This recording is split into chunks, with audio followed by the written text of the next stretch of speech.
غافل مشو ای بنده که عمرت دوباره نیست. ذکر خدا بکن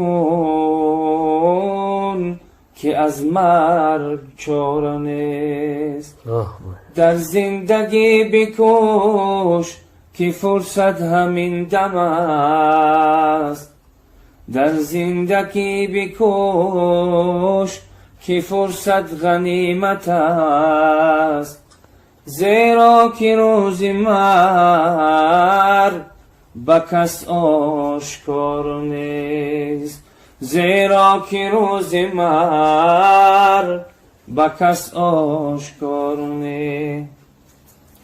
در دامن دشت دانه نیست ما را. آمد اجل و بهانه نیست ما را.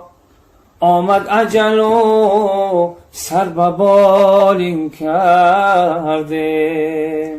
صد وای در نشانه نیست ما را. آمد اجل و سر به بالین کردیم. صد وای در نشانه نیست ما را. چرا غم میخوری از بهر مردن؟ مگر آنان که غم خوردن نمردن؟ برو بر کنج قبرستان گذر کن. ببین که مردگان با خود چی بردن. ببین که مردگان با خود چی بردن. چون اجل آید برایم مصلحت در کار نیست. این چون این سودای بی پول در یگان بازار نیست.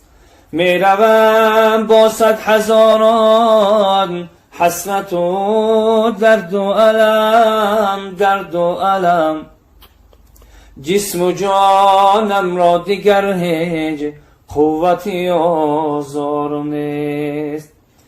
در میانی کوچه باغی آتشی پرماجرا.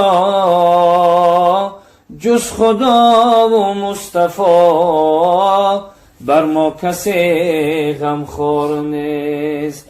جز خدا و مصطفی بر ما کسی غمخوار نیست. روز و شبها دود آهم رستم عالم گیرد. گر نصیب گردد جمال ما را غمی سختار نیست. گر نصیب گردد جمال ما را غمی سختار نیست. افسوس که گلرخان کفن پوش شدن. از خاطری هم دیگر فراموش شدن.